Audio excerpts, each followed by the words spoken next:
Hey guys, how's it going? Hope you're doing well. My name is Crown, and today I'm going to read you some very interesting stories that I hope that you're gonna love. And now, without further ado, let's go!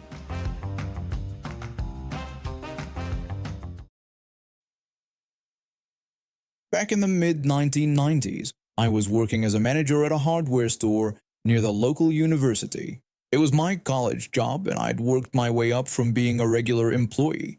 The store was in a strip mall with a popular barbecue restaurant next door, which meant we got all kinds of customers: students, professors, maintenance staff, you name it. One of my cashiers was a university student working part-time. She was dating my friend who managed the barbecue place next door, so I looked out for her like a little sister.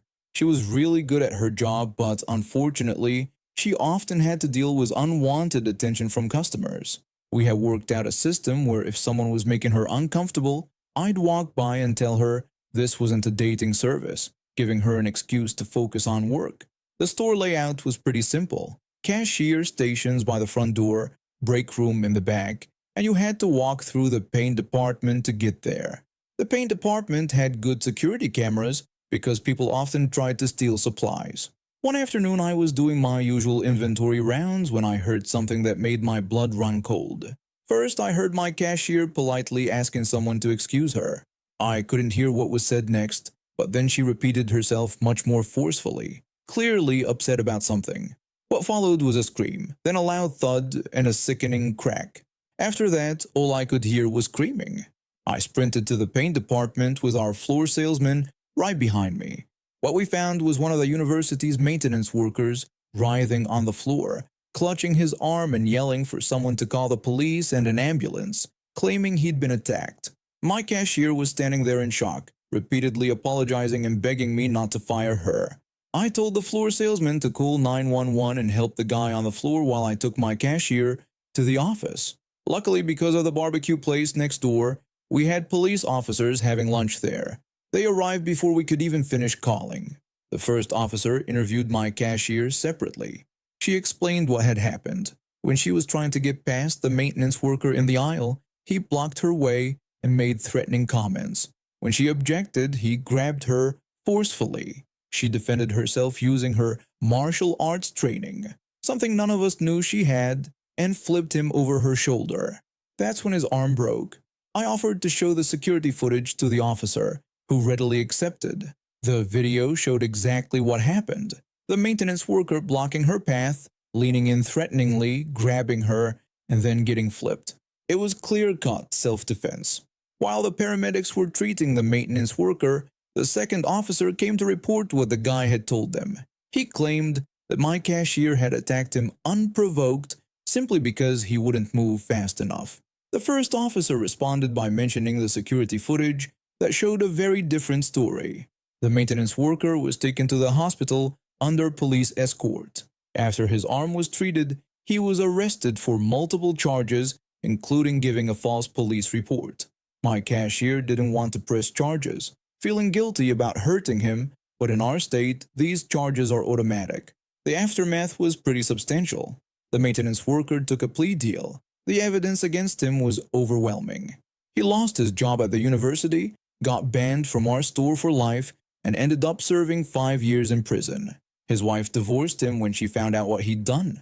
Oh, and that one detail I saved for last? My cashier wasn't just any college student. She was a physical education major with a black belt in martial arts. The maintenance worker had picked the wrong person to mess with. Later, when everything had calmed down, I asked her why she never mentioned her martial arts training. She simply replied that no one had ever asked, and she never thought she'd have to use it at work. I told her I was glad she knew how to defend herself, and she agreed, though she admitted she hadn't meant to break his arm. The university later implemented stricter background checks and harassment training for all maintenance staff. As for my cashier, she kept working with us until she graduated, and not a single customer ever gave her trouble again. Word had gotten around about what happened to the last guy who tried. I've been working as a barista at this local coffee shop for about 3 years now. It's a cozy place tucked away in a quiet neighborhood, and I actually started working here right after finishing my culinary degree. I had big dreams of opening my own bakery, but life had other plans. The coffee shop owner noticed my baking skills and offered me a chance to showcase some of my pastries alongside my barista duties. It was a perfect arrangement. I got to experiment with new recipes while earning a steady income. Everything was going great until last week when I had possibly the most bizarre encounter of my career. It was a regular Wednesday afternoon and I was manning the counter alone while my co-worker was on their lunch break.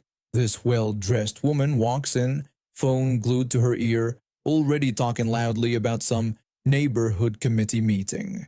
Without even acknowledging me, she points to our display case while continuing her conversation. I greeted her and asked for her order, but she just held up her finger to shush me. I told her to take her time and that I'd be there when she was ready.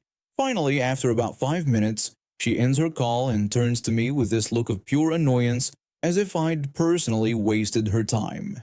She demanded all of the pastries in our display case, which held about 40 different items. When I asked if she was planning an event, she explained rather condescendingly that she was hosting the neighborhood committee meeting tomorrow morning and had decided our pastries would do. I apologetically explained that we needed 24 hours notice for large orders like this and that I couldn't sell all of our remaining pastries for the day because of our regular customers. That's when she pulled the "Do you know who I am?" card, introducing herself as the president of the Valley Grove Neighborhood Committee. She argued that since the pastries were just sitting there, she didn't see the problem with buying them all. I tried explaining again that these needed to last until closing time, offering to take a large order for tomorrow instead. She interrupted, insisting she needed them for 9 a.m. tomorrow and that since she was already here, I should just box them up. When I repeated our 24-hour notice policy, explaining it was necessary to ensure we had enough ingredients and time to prepare everything fresh, she demanded to speak to a manager. I told her that I was actually in charge of the bakery section and had authority over pastry-related decisions. That's when she threatened that we were about to lose a very important customer, bragging about her 500 followers on her neighborhood blog and warning that she wouldn't hesitate to let everyone know about the horrible service. She then pulled out her phone and started recording me, announcing to her phone that everyone needed to see how an employee was refusing to serve a paying customer. I explained again that I wasn't refusing service. I could either take her order for tomorrow afternoon, giving us the standard 24 hours notice, or sell her a reasonable amount from what we had available. She accused me of discrimination, claiming I was just refusing to serve her because I was jealous of her position in the community. Right then, my co-worker returns from their break and the owner walks in for their usual afternoon check-in. The customer immediately rushed to the owner, phone still recording, demanding that I be fired immediately. After I explained the situation to the owner, they responded perfectly, telling the customer that I was specifically hired to make these decisions, pointing out that our 24-hour notice policy for large orders was clearly posted on our door and menu, and suggesting that if she was unhappy with our policies, there was a chain bakery about 2 miles down the road that might better suit her needs. The customer threatened us with legal action before storming out, still recording, and slammed our door so hard our welcome bell fell off. The next day, she actually did post about us on her neighborhood blog, but it backfired spectacularly. Her video showed nothing but me being professional while she had a meltdown. Our regular customers started flooding the comments section with stories about how much they love our pastries and appreciate our fresh baked policy. We ended up getting more orders than usual that week. The neighborhood committee apparently voted her out of her position the following week. One of our regulars who attends their meetings told us they'd been looking for a reason to remove her for months. Her public meltdown in our shop was the final straw. They now order their meeting pastries from us regularly, with proper notice, of course. During my first year studying mechanical engineering, I realized my parents' support wouldn't be enough to cover all my college expenses. Textbooks and lab equipment were getting too expensive, and I needed a way to afford them. So I spent my summer working at Industrial Steel Solutions, was another engineering student. My co-worker was studying electrical engineering, and we clicked right away. Both of us were there for the same reason, trying to make ends meet while pursuing our degrees. The job itself wasn't complicated. We packed finished steel tubing into boxes for shipment, using a ceiling-mounted hoist to move them to the loading dock. The equipment was ancient, especially the plastic switch box that controlled the hoist. It would break down at least once a week, but we had a system. I'd head to the electrical panel to cut the power, whistle to signal, and my co-worker would fix the switch. Simple and safe. Our foreman was a piece of work. He'd been there for 15 years and seemed to have a personal vendetta against college students. To him, we were just privileged kids who thought we were too good for real work. He'd constantly bark orders and make snide comments about our education. One hectic day, we were rushing to complete a massive order for our biggest client. The foreman was in rare form, shouting at everyone to move faster and telling us this wasn't our fancy college campus. Then, right on cue, the hoist died. I started heading to the breaker panel while my coworker grabbed his screwdriver. The foreman immediately started yelling, demanding to know where I thought I was going. I explained that I needed to cut the power so we could fix the switch. He shot back that we didn't have time for what he called safety nonsense and ordered us to just fix the thing. My coworker said he'd fix it once the power was off, as he wasn't going to touch live wires.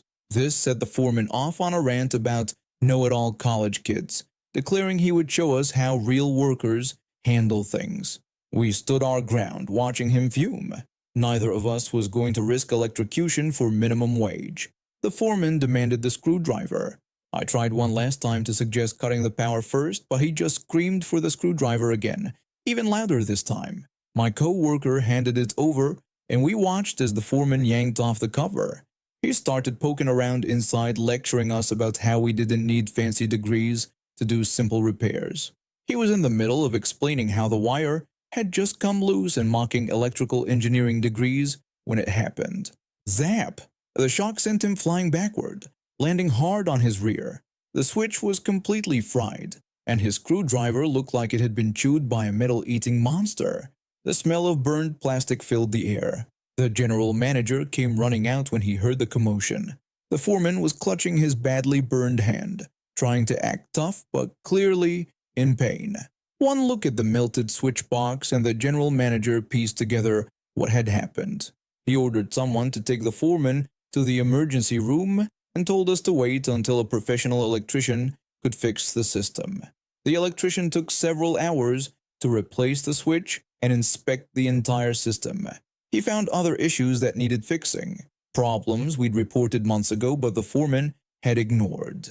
When he finished, the general manager asked if we would mind staying late to finish the order. We agreed, and without the foreman breathing down our necks, we finished in record time.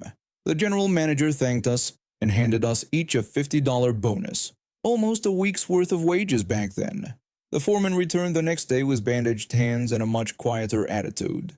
The general manager had him transferred to the warehouse, away from any electrical equipment. We later found out this wasn't his first incident with ignoring safety protocols. For the rest of the summer, we got all new safety equipment, regular maintenance checks, and best of all, a new foreman who actually listened when we reported issues. I'm a pretty cool aunt, if I do say so myself. I've always been close to my sister and her 3 kids, watching them grow up and getting to witness all their clever and sometimes mischievous moments. Among the 3, my middle nephew has always been the one who catches my attention the most, not because he's badly behaved, but because he's got this incredible knack for finding loopholes in everything. He's like a tiny lawyer in the making. My sister is a firm believer in teaching responsibility early, so each of her kids gets assigned specific chores. When my nephew turned 8, he was given the task of emptying the cutlery from the dishwasher every evening. Simple enough, right? Well, that's what we all thought until that one memorable evening. I was at home scrolling through my phone when I got a message from my sister. It was a photo of the dishwasher's cutlery basket, still containing a vegetable peeler, a whisk, and some other kitchen utensils. I could already tell something amusing had happened. And I wasn't wrong. The conversation that followed was pure gold. My sister called out to my nephew, telling him he needed to finish emptying the dishwasher. He simply replied that it was done. When she insisted that they had said he had to empty the basket, he corrected her. He pointed out that she had specifically said to put away the cutlery, and that's exactly what he had done. My sister later told me she had to walk away to another room because she was trying so hard not to laugh. The kid had technically followed her instructions to the letter. She had indeed specifically said cutlery, not everything in the cutlery basket. When she came back to confront him about it, he had prepared his defense. He explained that neither a peeler nor a whisk qualified as cutlery. He insisted that cutlery meant only forks, knives, and spoons. When my sister asked him where he'd learned such a specific definition, he smugly told her that they'd had a lesson about table settings at school the previous week, where the teacher had specifically explained that cutlery was for eating, not cooking. My sister couldn't believe he'd actually paid attention in that class, only to use it against her in this way. She tried to argue, but he challenged her to prove him wrong. He asked her to show him in the dictionary where it said a peeler was cutlery, promising to put it away if she could prove it. My sister actually grabbed her phone and looked it up, only to find that he was technically correct. The dictionary definition specifically mentioned eating utensils, not cooking utensils. Defeated, she conceded his victory but amended his chore requirements. She told him that from then on, his job would be to empty the entire cutlery basket, regardless of what was in it. My nephew, ever the negotiator, asked if they should write down the new terms of what he called his chore contract. My sister just stared at him while I was crying with laughter at the messages she was sending me.